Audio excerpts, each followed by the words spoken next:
దేవుని మహాకృపను బట్టి గతించిన కాలంలో రెహబాము, యెరోబాము, ఆ తర్వాత 2 రాజ్యాలు. ఆ 2 రాజ్యాల్లో రెహబాము తర్వాత అబియా గురించి ధ్యానం చేశాం, ఆసా గురించి ధ్యానం చేశాం. ఇప్పుడు ఆసా తర్వాత యెహోషాపాతు గురించి మనం ధ్యానం చేస్తున్నాం.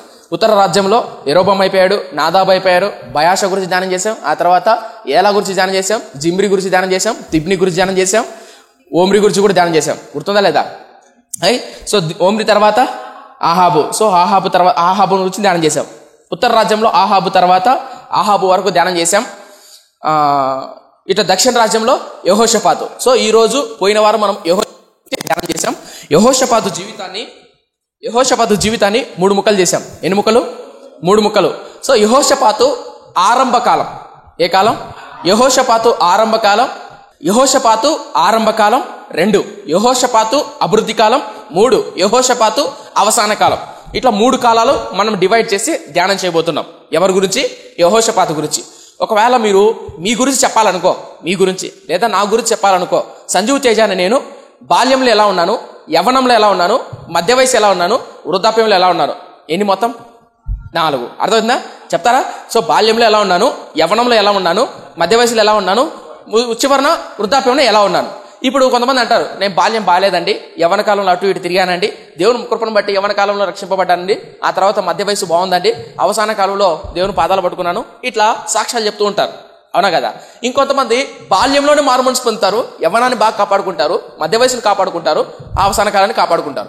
ఇంకొంతమంది లైక్ సొలొమోను లాగా బాల్యంలో బాగుంటారు, యవ్వనంలో బాగుంటారు, మధ్య వయసు వచ్చేసరికి కామాతురత కలిగిన వాడై పెళ్లి చేసుకొని అవసాన కాలంలో బొమ్మలకు దండాలు ఎడతాడు. ఏమైనా అర్థం కాలేదా అన్న? అర్థమవుతుందా? అలా మీ గురించి చెప్పాల్సి వస్తే, మీ గురించి మీ గుండెల మీద చేసుకొని చెప్పాల్సి వస్తే మీరేం చెప్తారు? మీ యవ్వనం బాగుందా? క్షమించండి, మీ బాల్యం బాగుందా? మీ యవ్వనం బాగుందా? మీ మధ్య వయసు బాగుందా? మీ అవసాన కాలం బాగుందా? ఇంకా నేను అవసాన కాలానికి వెళ్ళాను తమ్ముడు అంటారా? వెళ్ళేదిలే, వెళ్తారు కదా. ఎలా ఉంటుంది? అర్థం కాలేదా? సో ఎలా ఉండబోతారు? అలాగే బైబిల్లో యెహోషాపాతు బాల్యం మనకు తెలియదు కానీ, అందుకని యెహోషాపాతు జీవితానికి తగినట్లు యెహోషాపాతు ఆరంభము, అభివృద్ధి కాలము, అవసాన కాలం, ఈ 3 భాగాలు మనం ధ్యానం చేస్తాం. ఈ 3 భాగాల్లో పోయిన వారం మనం ధ్యానం చేశాం యెహోషాపాతు ఆరంభ కాలం ఎలా ఉంది అన్న విషయాన్ని ధ్యానం చేశాం. మీకేమనిపించిందేమో తెలియదు కానీ యెహోషాపాతు ఆరంభం అద్భుతం. ఎంత అద్భుతం అంటే, తాను రాజైతానే ఉత్తర రాజ్యంలో ఉన్న క్రియలు తన రాజ్యంలోనికి రాకుండా ఉండాలని, తన రాజ్యంలో చొరబడకుండా ఉండాలని చుట్టూ ఏం వేసుకున్నాడు? కంచె వేసుకున్నాడు. తన రాజ్యాన్ని బలపరుచుకున్నాడు. గుర్తుందా? ఇంతకు ఉత్తర రాజ్యంలో ఎవరున్నారు? ఆహాబు, యెజబేలు. వీళ్ళు ఎలాంటి వాళ్ళు? వ్యభిచారము, పాపము, విగ్రహారాధన, చిన్నపిల్లలు బలివ్వటము, ఆషేరా, బయలు దేవతలు. చెప్పాను గుర్తుందా? 450 మంది ప్రవక్తలు, 400 మంది ప్రవక్తలు, మొత్తం 850 మంది ప్రవక్తలు ఈ యెజబేలు పిలుచుకొని వచ్చింది. ఇది భయంకరమైన వ్యభిచారంతో పాపంతో కూడుకున్నటువంటి ప్రాంతం. ఆ ప్రాంతానికి సంబంధించినటువంటి వాళ్ళు ఆ ప్రాంతపు క్రియలు తన రాజ్యంలో ఉండకుండా రాకుండా ఉండాలని చుట్టూ కంచె వేసుకున్నాడు. ఎవరు? యెహోషాపాతు. ఎప్పుడు వేసుకున్నాడు? రాజైన వెంటనే జ్ఞానం కలిగి కట్టుకున్నాడు. దాని ద్వారా మనం నేర్చుకోవాల్సిన పాఠం ఏంటంటే, మన ఆత్మీయాత్రలో కూడా మన చుట్టూ మన ఆత్మీయతను మనం కాపాడుకోవాలి. యోబు తెల్లవారుతానే తన బిడ్డల చుట్టూ కంచె వేసుకునేవాడు. అర్థమవుతుందా? అలా కంచె వేసుకోవడం మాత్రమే కాదు, యెహోషాపాతు అద్భుత రీతిగా తన మనసును దృఢపరుచుకున్నాడు. ఇది చాలా విలువైన పాఠం. తన మనసును దృఢపరుచుకున్నాడు. కొంతమంది 40 రోజులు ఉపవాస ప్రార్థనలో బాగా దృఢంగా ఉంటారు. ఏవి చూడకోకుండా, చాటింగులు చేయకోకుండా, ఫోన్లతో మాట్లాడకుండా, సినిమాలు సీరియల్ చూడకోకుండా ఉపవాసాలు ఉంటూ పొద్దున్న లేస్తేనే సాయంత్రం వరకు దీనంగా ముఖం పెట్టి, ఏమే కడుపు కన్నా గిడి తినావంటే, ఎందుకండి అలా అరుస్తారు? శాంతం అండి అని అంటారు. అప్పుడు భర్త అంటాడు, ఏమబ్బాయి ఎక్కడి నుంచి వచ్చింది ఇంత నెమ్మది సమాధానం అంటే, ఏమంటే కడుపు కాలిపోయింది కదా, శక్తి లేదానికి, లేకుంటే తిడ్డిగా తిరిగిపోయేది. సో ఉపవాసం ఉంది కాబట్టి ఆ ఉపవాస దినాల్లో మనసును దృఢపరుచుకొని ఎందుకు గొడవ అని చెప్పేసి ఉపవాస రోజుల్లో, లేదంటే ప్రాముఖ్యమైన కొన్ని ప్రత్యేక కూడికల్లో, ఎగ్జామ్స్ అప్పుడు, ఉద్యోగాలప్పుడు, పెళ్లిళ్ళప్పుడు ఉపవాసాలు ఉంటారు సరే. అప్పుడు వాళ్ళ భక్తి ఎట్లుంటుందంటే ఎవరెస్ట్ పర్వతం పైన ఉంటుంది. వాళ్ళు ఎవరు కానరారు. ఎవరన్నా కాస్త కోపంగా మాట్లాడినా, ఎందుకండి కోప్పడతారు? శాంతం అండి అటు బుద్ధుని లెక్క మాట్లాడతారు. మీకు అర్థమవుతుందా? ఎందుకంటే అప్పుడు మనసును బాగా దృఢపరచుకొని ఉంటారు. కాలం మారుతున్న కొద్దీ మనసు దృఢం నుంచి తప్పిపోతారు. ఆ ఉపవాస ప్రార్థనలు అయిపోతానే, భక్తి అయిపోతానే, మొదట్లో బాప్తిసం తీసుకొని మారు మనసు అయిపోతానే మనసు ఎటో పోయి ఉంటుంది. ఆ తర్వాత ఎటో వెళ్ళిపోయింది. ఆ తర్వాత డాష్ రాసుకోండి. ఆ తర్వాత ఎటో వెళ్ళిపోద్ది. నా గుండెకాయ నీ చుట్టూ తిరుగుతుంది. అప్పుడు ఇట్లాంటి పాటలని ఇంకోటి చుట్టూ తిరుగుతారు. మళ్ళీ ఎవరైనా సేవకుడు ఏడాది వచ్చి ఏడాది మీటింగ్లోనో ప్రవాస ప్రార్థనలోనో గద్దించి హెచ్చరించినాడు అనుకో, పాపిని ప్రభువా, తప్పిపోయాను ప్రభువా, క్షమించు ప్రభువా అని మళ్ళీ ఏడుస్తారు. మళ్ళీ ఒక నెల గట్టిగా ఉంటారు, మళ్ళీ పడిపోతారు. కరెక్టే కదా? తప్ప నేను చెప్పింది ఏమన్నా? కరెక్టే కదా? అందుకనే యెహోషాపాతు అంట తన మనసును దృఢపరుచుకొని, దృఢంగా లేదు నిజమే, మనకు కూడా దృఢంగా లేదు, కానీ దృఢపరుచుకోవాలి. సో అట్లా యెహోషాపాతు జీవితంలో రెండో పాయింట్, యెహోషాపాతు ఏం చేశాడు? తన మనసును దృఢపరుచుకున్నాడు. అండ్ థర్డ్ థింగ్ ఏంటంటే, తన రాజ్యంలో పెద్దలను యాజకులను అందరినీ పంపించి వాక్యాన్ని ప్రకటించమని పంపించాడు. వాక్యాన్ని బోధించండి, ఎందుకంటే వాక్యమే భయాన్ని ఇస్తుంది, వాక్యమే మనలో జీవాన్ని ఇస్తుంది, వాక్యమే మనల్ని సరి చేస్తుంది. కాబట్టి నా ప్రజలకు, నా రాజ్యంలో ఉన్న ఇశ్రాయేల్ ప్రజలకు అందరికీ వాక్యాన్ని ప్రకటించండి అని వాక్యాన్ని ప్రకటించడం మొదలుపెట్టారు. ఎవరు? యెహోషాపాతు. దీని ద్వారా కూడా మన జీవితాల్లో వాక్యం లేకపోతే బతకలేదు. ఎవడు నా యందు నిలిచి ఉంటాడో, నేను ఎవరి యందు నిలిచి ఉంటాడో వాడు బహుగా ఫలించుడు. మీ యందు నా మాటలు నిలిచి ఉండునే ఎడల డాష్. అది ఎప్పుడు మన ప్రార్థన ఫలిస్తుందంటే, ఎప్పుడు మన ప్రార్థన నెరవేరుతుందంటే, మీ యందు నా మాటలు నిలిచి ఉండిన ఎడల. ఎప్పుడు నిలబడుతుంది? మీ యందు నా మాటలు నిలిచి ఉండిన. మాటలు అంటే దేవుని వాక్యం. ఈ వాక్యం ఎవడు గుండెల్లో అయితే ఉంటుందో వాడు చేసే ప్రార్థన నెరవేరుతుంది. అందుకని యాకోబు భక్తుడు ఎలా అంటాడు? నీతిమంతుని ప్రార్థన మనపూర్వకమై బలము కలిగినదై అనే పదాన్ని వాడతాడు. ఎవరి ప్రార్థన? నీతిమంతుని ప్రార్థన. ఎందుకంటే నీతిమంతుడి గుండెల్లో ఏముంటుంది? వాక్యం ఉంటుంది. నేను అదే అంటాను, ఎందుకు చాలా మంది ప్రార్థన నెరవేరపడడంలా? ఎందుకు చాలా మంది ప్రార్థనలు అసలు దేవుడు వినలేకపోతున్నాడు? ఎందుకు స్వస్థత లేకపోతున్నాడు? ఎందుకు అభివృద్ధి, ఆరోగ్యము, ఆత్మీయత ఎదగలేకపోతున్నారు? కారణం ఏంటంటే, మీ యందు నా మాటలు నిలిచి ఉండేలా మీకేది ఇష్టమో అడగండి. మాటలు నిలబడపడకపోతే ప్రార్థన నెరవేరపడదు. అర్థం కలదా? సో అందుకనే యెహోషాపాతు తన రాజ్యంలో వాక్యాన్ని చేతపట్టుకొని ప్రజలు చెప్తున్నాడు. గుర్తుపెట్టుకొని మన పిల్లలకు, అలాగే మన భార్యకు, భర్తకు వీలైతే ఇంట్లో కూర్చున్నప్పుడు ఒంటరిగా దేవుని వాక్యం ధ్యానం చేయడం, దేవుని వాక్యానికి సంబంధించిన ప్రశ్నలు వేసుకోవడం, దేవుని వాక్యానికి సంబంధించిన ఆత్మీయతకు సంబంధించిన విషయాలు మాట్లాడుకోవడం అద్భుతమైన విషయం. అప్పుడప్పుడు నేనేమనుకుంటానంటే, భవిష్యత్తులో నాకంటూ కుటుంబం ఏర్పడితే, అంటే కుటుంబం ఏర్పడదా తమ్ముడు అని అంటాంలే, దేవుడు ఇచ్చినప్పుడు నాకు ఏదైనా బైబిల్లో క్వశ్చన్లు వచ్చినాయనుకో అడగటం. కానీ నేను బీటెక్ చదువుకునే దినాల్లోనే ఇలా అడుగునేవి. రాత్రులు బైబిల్ చదువుతున్నప్పుడు కాలేజీకి అయిపోతానే మళ్ళీ సాయంత్రం అయితేనే నా టెక్స్ట్ బుక్స్ చదివేవాడిని. Hydraulic mechanics, mechanical engineer, mathematics చదివిన తర్వాత అంత అయిపోయిందో ఆల్మోస్ట్ 10-10:30 అవుతుంది. ఆ 10-10:30కు బైబిల్ పట్టుకుంటా కూర్చుంటాక బైబిల్ చదివితే 12-12:30 1 గంట అవుతుంది చదువుకుంటూ వెళ్ళిపోతే. బైబిల్ చదువుతున్నప్పుడు నాకు టైం ఎంత అవుతుందో తెలియదు. ఏం చెప్తున్నా, అలా చదువుతున్నప్పుడు మళ్ళీ కాలేజీకి వెళ్తున్నప్పుడు, బస్సులో వస్తున్నప్పుడు, బ్రేక్ టైంలో కానీ లంచ్ టైంలో కానీ బయటికి వెళ్తున్నప్పుడు నా బుర్రలో నేను ఏదైతే చదువుకున్నానో నా ఇంజనీరింగ్ సబ్జెక్ట్లో గుర్తురావు నాకు. అంటే గుర్తు రావంటే గుర్తు చేసుకోను, ఎక్కువ నాకు బైబిల్ గుర్తొస్తుంది. ఎలా గుర్తొస్తుంది అంటే, ఎందుకంటే అప్పట్లో నన్ను చాలామంది రకరకాల మాట్లాడడం కానీ, కృంగదీయడం కానీ, నీరు గార్చడం కానీ ఇలా మాట్లాడుతున్నప్పుడు నేను ఎలా ఎదగాలి, ఎలా దేవుడు పిలుచుకుంటాడు, ఎలా దేవుడు ఆశీర్వదిస్తాడు, ఎలా అభివృద్ధి పరుస్తాడు అని ఆలోచించేవాడు. అలా ఆలోచిస్తున్నప్పుడు అబ్రహాము జీవితాన్ని గురించి మనం చదువుతున్నప్పుడు ఆదికాండ 12వ అధ్యాయంలో ఇలా ఉంటుంది.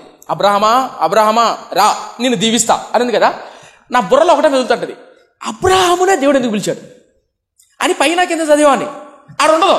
ఎందుకు అబ్రహామునే దేవుడు పిలిచాడు? అబ్రహాము ఇలా తిప్పింటే, ఇలా 100 కొట్టింటే, ఏమన్నా అర్థమైందా? ఏం కొట్టింటాడు? 100 ఇలా తిప్పింటే, లేదా ఇలా నమస్కారం చేసింటే, శాస్త్రాంగా పడింటే, ఏం చేసింటే దేవుడు అబ్రహాంతో మాట్లాడాడు? ఎందుకు దేవుడు అబ్రహామును పిలుచుకున్నాడు? ఎందుకు దేవుడు అబ్రహామా రా, నిన్ను దీవిస్తా, మిగతా వాళ్ళు పిలిచచ్చుగా? అంటే అబ్రహాం ఏదో చేశాడు. ఏం చేశాడు? అబ్రహాము ఏదో చేసిన విషయం నాకు తెలిస్తే నేను అట్లా చేశాను అనుకో, సంజీవ్ తేజ రా, నిన్ను దీవిస్తా, నిన్ను దీవించువారు నేను దీవిస్తా, నిన్ను ఆశ్రయిస్తా అని అంటాడు కదా. ఇది ఏదో బల్లి ఉంటుంది. ఇప్పుడు అబ్రహాం ఏం చేశాడో కనుక్కోవాలి అర్జెంటుగా అని కింద మీద పడేవాడిని నేను. నీకేమైనా అర్థమవుతుందని చెప్పేది? అర్థం కాలేదా? అర్థమవుతుందా? సో నేనేమంటానంటే, బైబిల్లో అలా వెతికేవని ఎక్కడ దొరుకుతుంది. నేను కొత్తలో అప్పుడు దేవుడు నమ్ముకున్నా కాబట్టి మనకు బైబిల్ పరిజ్ఞానం కొత్తగా తెలియదు కాబట్టి కింద మీది చదివేవని ఆ పైన లేదు. మీరు కావాలంటే డీటెయిల్స్ చదవండి. 11వ అధ్యాయంలో పైన అబ్రహాము వంశావళి ఉంటుంది. వాళ్ళ నాన్నెవరు, నాహోరు, హారాను ఉంటుంది, లోతు, వీళ్ళందరి గురించి రాయబడి ఉంటుంది. అయితే అబ్రహాముని దేవుడు ఎందుకు పిలిచాడు? సడన్ గా ఉంటుంది. అప్పుడు యెహోవాకు ప్రత్యక్షమై అబ్రహామా రా, నిన్ను దీవిస్తాడు. ఎందుకు పిలిచాడు అబ్రహాం? రాజుల చరిత్ర నుంచి అబ్రహాం కాడికి పోయినవేందనా అనుకోబాకండి, అర్థమైందనుకో, సందర్భం వచ్చింది చెప్తాను. ఎందుకు పిలిచాడు అబ్రహాం? ఎందుకు దేవుడు అబ్రహాంని మాత్రమే పిలిచాడు? అప్పుడు నేను కింద మీద పడి చదువుకునేవాడిని. అబ్రహామునే పిలిచాడంటే అబ్రహాం ఏదో చేసింటాడు. అబ్రహాం ఏం చేశాడన్న విషయం నాకు తెలిస్తే, నేను చేస్తే దేవుడు నన్ను పిలిచాడు పిల్లడా? మీకు ఏమైనా అర్థం కాలేదా? అర్థం కాలేదా? ఇప్పుడు ఎవడన్నా ఒక క్లాస్లో ఫస్ట్ వచ్చాడు అనుకో, ఎందుకు వస్తాడు ఫస్ట్ చెప్పండి? మంచిగా రాస్తే వస్తాడు. అందరూ రాశారు. అనగనగా 400 సంవత్సరాల కిందట ఒక అమ్మాయి ఉండింది, చేత్తో పట్టుకుంటే షాక్ తగిలింది అని సినిమా కథలు రాయకూడదు. ఎగ్జామ్లో వాడు అడిగిన క్వశ్చన్కి ఆన్సర్ రాయాలి. వాళ్ళు అడిగిన క్వశ్చన్లు కాకుండా నీ సొంత క్వశ్చన్ పెట్టామనుకో అందులో ఎగ్జామ్ పాస్ అవ్వు. వాడు ఫస్ట్ ర్యాంక్ వచ్చాడంటే వాడు ఏదో చేసింటాడు. వాడు ఏం చేశాడో, వాడు ఎలా కష్టపడ్డాడో, వాడు ఎలా చదివాడో నువ్వు చదివితే, నువ్వు కష్టపడితే వస్తావు రావా? నేను 3వ తరగతి వరకు 4వ తరగతి వరకు శుద్ధం వద్దు. నేను ఏం చెప్తున్నా, నాకు సైన్స్లో 1, 25కు, సోషల్లో 0. అప్పుడు మా సార్ వాళ్ళు నన్ను చూసే మోకాళ్ళే అనేవాళ్ళు. గోడ కుర్చీ తెలుసా? గోడ కుర్చీ వేసి కూర్చోబెట్టరు. కుర్చీ అందరూ ఊహించుకొని కూర్చోవాలి మనం. అంటే సార్ ఆడ కూర్చొని అయినా కుర్చీ మీద గోడకేసి కుర్చీ పెడతాను అనుకుంటారేమో. అట్లా కాదు, కుర్చీ అనేది ఊహించుకొని నేను కూర్చోవాలి ఇట గోడ మీద. ఆ పీరియడ్ అయిపోయేంత వరకు ఇంక ఎగ్జామ్స్, యూనిట్ టెస్టులు, ఈ క్వార్టర్లీ, హాఫర్లీ ఉంటాయన్నమాట. క్వార్టర్ అంటే క్వార్టర్ కాదు, క్వార్టర్లీ అనేది త్రైమాసిక పరీక్షలు ఉంటాయి. ఆ పరీక్షలు పెట్టినప్పుడు వాటిలో నాకు 0, 10, 2, 1 వచ్చాయి. అవి కష్టపడి కాపీ కొడితే అర్థం. అంత శుద్ధమవుతుంది నేను. దేవుని మహాకృపణ బిలీమి అది 5th క్లాస్ 5వ తరగతి చదివేటప్పుడు నా బాగా గుర్తుంది. 5వ తరగతి చదివాడు, రాత్రి పగళ్ళు కూర్చొని చదివాడు. స్కూల్ టాపర్ నేను అప్పుడు 5వ తరగతిలో. 5వ తరగతి నుంచి అప్పటి నుంచి నేను ఇంకా బ్రేక్ వల్ల 5, 6, 7 ఏ స్కూల్కి వెళ్ళినా ఆ స్కూల్లో దేవుడు మహాకృపను బట్టి first rank, second rank, school first అలా రావడం దేవుడి కృపను బట్టి బాగా రాడు. అప్పుడు రాత్రి పగలు కూర్చొని చదివేవాడిని. అప్పుడు నాకు చదవడం రాదు, ఎలా బట్టి కొట్టడం అర్థం చేసిన చేత రాదు. హాస్టల్లో ఉన్నప్పుడు రాత్రి పగలు అన్న నాకు హెల్ప్ చేసేవాడు, ఇలా చదువు. 5th క్లాస్కి వెళ్ళాను, first unit test school topper. ఇంకా second unit test, third unit test, quarterly, అంతే. వెనక్కి చూసేదిలే, పోవడమే. ఇంకా ఒక్కసారి నేర్చుకున్నాను దేవుని మహాకృపను బట్టి, అంతే. షాక్ అందరూ. విచిత్రం ఏం తెలుసా, నాకు 4th క్లాస్, 3rd క్లాస్ చదువుతున్నప్పుడు సోషల్లో, సైన్స్లో 0, 1, 2 వచ్చేవి. కానీ మ్యాథ్స్లో మాత్రం 25, 24, 22 వచ్చేవి.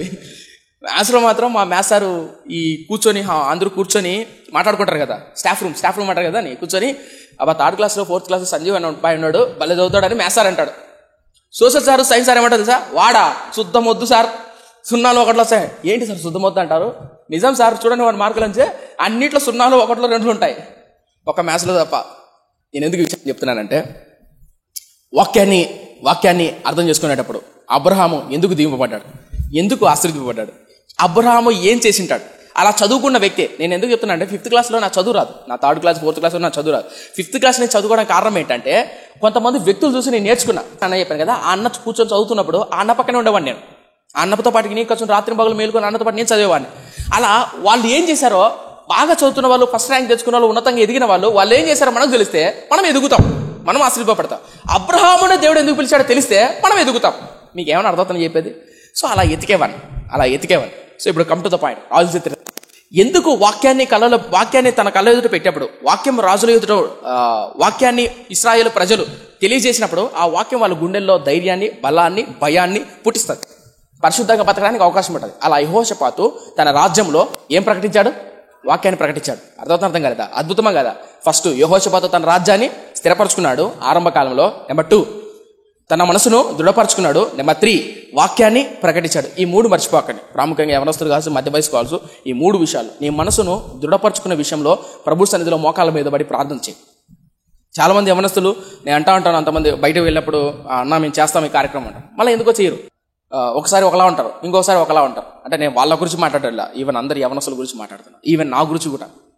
నేను కూడా ఒక యవనస్తుని కాబట్టి ఒకప్పుడు నేను కూడా మార్మోన్స్ పొందినప్పుడు యవన కాలంలో ఎలా ఉంటుందంటే ఎగురుతారు ఇట, ఆ తర్వాత బుస్ మళ్ళీ ఉంటారు, బస్ అంటారు. అప్పుడు పాపం తల్లిదండ్రులు ఏమనుకుంటారంటే, ఇప్పుడు ఎగిరినప్పుడు ఇమ్మానేలు చూసి ఇంకా నా కొడుకు అయిపోతాడు చూడు అని అనుకుంటాడు, ఇమ్మానేలో మాకు తోడు అని అనుకుంటాడు. తర్వాత ఏం జరుగుతుందో తెలియదు కానీ, ఏ గుండెల్లో ఏ గుణపం కూర్చోబడుతుందో ఏం జరిగిందో నాకు తెలియదు కానీ, కాలం బస్ ఏం మందిరానికి వెళ్ళదంటే ఏమోనాలే నాన్న.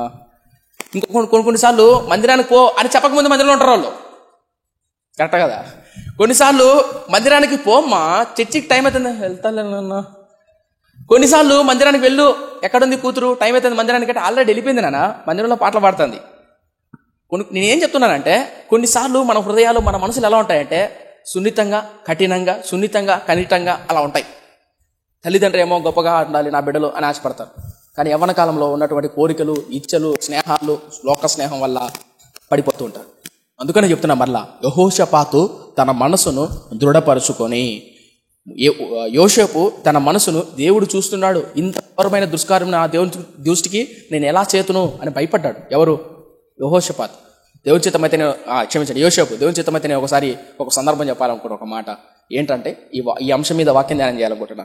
ప్రార్థన చేయండి. అద్భుతమైన విషయం ఏంటంటే భక్తి గొప్పదా, మైత్రి గొప్పదా? మైత్రి అంటే మైత్రి అమ్మాయి కాదు, మైత్రి అంటే అమ్మాయి అనుకుంటాను. భక్తి గొప్పదా, మైత్రి గొప్పదా? సో ఈ విషయాన్ని గురించి ధ్యానం చేయాలనుకుంటున్నాం. దేవుని చిత్తమైన తర్వాత ధ్యానం చేద్దాం. సరే, నేను చెప్పదలుచుకున్న విషయం ఏంటంటే మనసును ప్రాముఖ్యంగా దృఢపరచుకోండి. యవ్వన కాలంలో ఉన్నప్పుడు మీ మనసును స్థిరపరచుకోండి. నా మనసు కూడా ఎప్పుడు ఒకేలా ఉండదు, పరుగులు తీస్తుంటది మనసు. కానీ నా మనసును కఠినంగా నేనే దృఢపరచుకుంటా. నా ప్రాణమా దేవుని చూడు, ఆయన చేసిన మేలు జ్ఞాపకం చేసుకో. ఎందుకు అక్కడెక్కడ చెబుతావు? నాకు ఒకటి అర్థం కాకడుతా, యవనస్తులకు ప్రాముఖ్యంగా యవ్వన కాలంలో ఉన్న ఆలోచనలు, తెలివి, కసి ఇంకా దేని మీద ఉండదు. మీరు ఈ టైంలో వాక్యాన్ని ఎంతగా చదివితే అంతగా దృఢపడతారు యవనస్తులు. మొదటి శుక్రవారానికి వచ్చేప్పుడు మన అపోస్తల కార్య గ్రంథం మీరు నమ్ముతారో నమ్మరో, నా యవ్వన కాలంలో ఈ రోజు నేను పరిచయం చేస్తున్నానంటే బుక్ ఆఫ్ యాక్ట్స్. నేను రక్షింపబడడానికి కారణం ఏంటంటే ఎఫెసీయులకు రాసిన పత్రిక. మీకేనా అర్థం కలదా? నేను మొట్టమొదట మారు మనసు పొందిన దానిలో పశ్చాత్తాపాన్ని కలిగించింది ఎఫెసీయులకు రాసిన పత్రిక. అంటే మిగతా పుస్తకాలు కావాలని అడవాకండి. అంటే నా మీనింగ్ ఏంటంటే ఒక్కొక్కరు ఒక్కొక్క పుస్తకం, ఒక్కొక్కరు ఒక్కొక్క వాక్యం పట్టుకుంటుంది. అవునా? అనుకుందాం, ఇక్కడ ఉన్నటువంటి ఒక్కొక్కరికి క్యాన్సరో, జబ్బో, ఏదో ఉందనుకో, హాస్పిటల్కి వెళ్ళామనుకో, అందరికి ఒకే మాత్రం ఇవ్వరు. ఏ రోగానికి ఆ టాబ్లెట్ ఇస్తారు. అలాగే బైబిల్లో కూడా 66 పుస్తకాల్లో ఎవరిని ఎక్కడ పట్టుకోవాలో, ఏ వాక్యంతో నడిపించాలో, ఏ వాక్యంతో పోషించాలో దేవుడు ఒక్కొక్కరిని ఒక్కొక్క వాక్యంతో పట్టుకుంటాడు. అవునా కదా? అలా నా జీవితంలో నేర్పరచబడిన, నా జీవితంలో పశ్చాత్తాపం కలిగించినటువంటి వాక్యం ఏంటంటే ఎఫెసీయులకు రాసిన పత్రిక. యవ్వన కాలంలో ఎలా పరిచయం చేయాలి, ఎలా కాపాడుకున్నారు, ఎలా మండారు ప్రభు కొరకు, వాళ్ళు ఎలా మంట కలిగి ప్రభు కొరకు బతికారు. అందుకే చెప్తున్నా, యవ్వన కాలంలో ఏం ఆలోచనలు ఉంటాయి? చదువు, మీ గోల్, మీ గురి. ఆ గోల్ వైపు, గురి వైపు నండి. అనవసరమైన విషయాలు పడి ఎందుకు మనసును అటు ఇటు చంచలంగా వెళ్తారు? సో ప్రాముఖ్యంగా ఈ విషయాన్ని మర్చిపోకండి. యెహోషాపాతు తన జీవితంలో మనసును దృఢపరచుకున్నాడు. ఆడ మూడోది వాక్యాన్ని స్థిరపరచాడు. రైట్, తర్వాత ఏం జరిగింది? సో ఇప్పుడు మనం తర్వాత ధ్యానం చేయబోతున్నాం. అద్భుతమైన విషయం 2వ దినవృత్తాంతాల గ్రంథం 17వ అధ్యాయం 12వ వచనం. యెహోషాపాతు అంతకంతకు గొప్పవాడై యూదా దేశమందు కోటలను, సామాగ్రిని నిలువ చేయు పట్టణములను కట్టించెను. యూదా దేశపు పట్టణంలో అతనికి బహుధనము సమకూర్చబడెను. అతని కింద పరాక్రమశాలులు యెరూషలేములో కూడి ఉండేది. తలపై అతనికి కాస్త అర్థం చెప్తా, అంతా చదువుకుంటూ పోతే లేట్ అయితే నేను వివరిస్తాను. చూడండి, యెహోషాపాతు అంతకంతకు అభివృద్ధి ఉందా లేదా? ఎందుకు అంతకంతకు అభివృద్ధి అయ్యాడు? ఒక యవ్వనస్తుడు గాని, ఒక వ్యక్తి గాని, ఒక విశ్వాసి గాని ఆత్మీయతలో భౌతికంగా గాని ఎప్పుడు అభివృద్ధి అవుతాడంటే ఈ 3 విషయాలు మర్చిపోకండి. నీ చుట్టూ కంచె వేసుకోవడం, నీ ఆత్మీయతను, నీ ప్రార్థనా జీవితాన్ని కాపాడుకోవడం. నెంబర్ 2, నీ మనసును, నీ గోల్. నువ్వు చదువుతున్నావా? చదువు మీదనే గురిపెట్టు. నువ్వు వ్యాపారం చేస్తున్నావా? వ్యాపారం మీద దృష్టి పెట్టు. నువ్వు ఆత్మీయతలో సేవకుడివా, విశ్వాసవా, కాపరివా, నీ సంఘం మీదనే గురిపెట్టు. నిన్ను పిలిచిన దేవుని మీదనే గురిపెట్టు. అర్థం కలదా? అలా యెహోషాపాతు తన మనసును దృఢపరుచుకున్నాడు. చెత్త విషయాల మీద, సోషల్ మీడియా మీద, బూతు బొమ్మల మీద, వాటి మీద మనసు తొలగిపోయింటే కనుక పాడైపోయేవాడు. మీకు అర్థం కాలేదా? సో కాబట్టి యెహోషాపాతు ఎందుకు అంతకంతకు అభివృద్ధి అయ్యాడంటే తన మనసును దృఢపరచుకున్నాడు. నెంబర్ 3, వాక్యానికి విలువిచ్చాడు. వాక్యం చేత తన కుటుంబాన్ని, తన రాజ్యాన్ని స్థిరపరచుకున్నాడు. అది చూశాడు దేవుడు. చూసి అంతకంతకు అభివృద్ధి పరిచాడు. అర్థమవుతుందా? అది ఎలా అభివృద్ధి పరిచాడంటే సామాగ్రిని నిలువ చేసుకోవడానికి. సామాగ్రి అంటే చూడండి, కావాలంటే 13వ వచనం. యూదా దేశపు పట్టణంలో 12వ వచనం. యెహోషాపాతు అంతకంతకు గొప్పవాడై యూదా దేశమందు కోటలను, సామాగ్రిని నిలువ చేయు పట్టణములను కట్టించెను. ఒక నిమిషం తలపెక్కతండి. పట్టణాలు ఎందుకు కట్టిస్తారు? పట్టణాలు అంటే మనుషులు నివసిస్తారే. పట్టణాలు కానీ, అభివృద్ధి చెందిన ప్రాంతాలు కానీ, ఫ్యాక్టరీలు కానీ, మనుషులు కానీ అందరూ ఉంటారు. పట్టణం, గ్రామం అనేది మనుషులు ఉంటారు. చిన్న ఒక 100 మంది ఉంటే ఒక గ్రామం అని, ఒక 1000 మంది ఉంటే ఒక మండలం అని, ఒక 10,000 మంది ఉంటే ఒక జిల్లా అనో, ఒక తర్వాత ఇంకోటి పెద్ద, అట్లా పట్టణాలు అంటే జనాలు నివసిస్తే పట్టణం అంటారు. అయితే యెహోషాపాతు అంట సామాగ్రి పెట్టడానికే పట్టణాన్ని కట్టించాడంట. సర్వసాధారణంగా పట్టణాలు ఎందుకు కట్టిస్తారు? జనాలు నివాసం చేయడానికి, మనుషులు బతకడానికి, మనుషులు నివాసం ఉండడానికి పట్టణాలు కట్టిస్తారు. అవునా కదా? యెహోషాపాతు అంట సామాగ్రి పెట్టడానికి. ఏం పెట్టడానికి? సామాగ్రి అంటే వస్తువులు. ఇప్పుడు షోరూమ్ చూసిన పైన ఒకప్పుడు మన మందిరం చిన్న మందిరం ఉండేది. చిన్న మందిరం. సామాన్లు మీరు నమ్ముతారు నమ్మరో, ఎస్ఆర్ఎం ఇంటికి వెళ్ళేది. ప్రతి ఆదివారం పొద్దున్న వచ్చి ఎస్ఆర్ఎం ఇంటి కానీ చీడ పెట్టడం, మళ్ళీ ఇంటి ప్రేయర్ అయిపోతానే ఇంటికి తీసుకోవడం. అప్పట్లో 2015 ఆ టైంలో చిన్న మందిరం. సామాన్లు పెట్టుకుందాం కూడా స్థలం సరిపోయేది కాదు. ఈరోజు దేవుడు మహాకృపను బట్టి సామాగ్రికే ఒక గది ఉంది. ఆ గది కూడా సరిపోక ముందర పెట్టాం. మీకేమైనా అర్థమవుతుందా? నేనేం మాట్లాడుతున్నానంటే అంతగా దీవించేశాడు. ఎవరిని? మనల్ని. యెహోషాపాతును దేవుడు సామాగ్రి పెట్టేంతగా దీవించేశాడు. ఎందుకు అలా దీవించాడంటే దేవుడికి అంత విలువిచ్చాడు.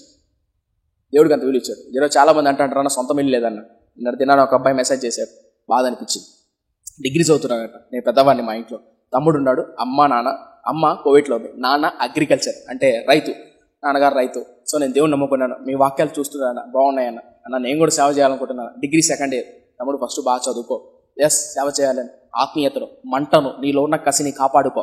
ఒక దినాన దేవుడు తప్పకుండా, దేవుడు పట్టాలని సంకల్పం ఉంటే తప్పకుండా దేవుడు నేను పిలుస్తాడు. ముందు కసిగా చదువు, నీ కాళ్ళ మీద నిలబడు అని చెప్పా.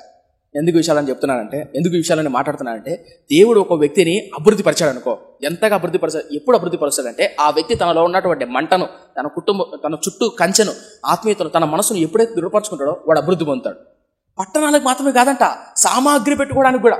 ఒక బైబిల్ పండితుడు ఇలా అంటాడు, ఏమంటాడంటే, దావీదు టైంలో సైన్యం ఎలా ఉండదో ఇంచుమించు యెహోషాపాతు సైన్యంలో కూడా సైన్యం ఎలా ఉండేది. వాస్తవానికి దావీదు టైంలో 12 గోత్రాలు కలిసి ఉండేవి.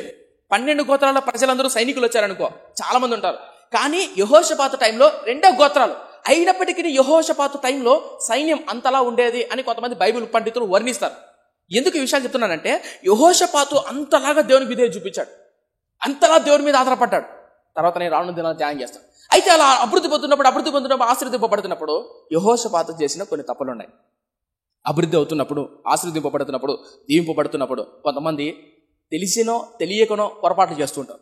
కొంతమంది గర్వంగా పడిపోతుంటారు, కొంతమంది తెలియక మాట్లాడుతుంటారు. అవునా కదా? అలా యెహోషాపాతు అభివృద్ధి అయిన తర్వాత చేసిన తప్పులేంటో చూద్దాం. ఏం జరిగింది? అలా అభివృద్ధి అయ్యాడు, సామాగ్రి కొరకు పట్టణాన్ని కట్టించాడు, సైన్యం ఉంది, అద్భుతమైన సైన్యం గురించి తర్వాత రాయబడి ఉంటుంది.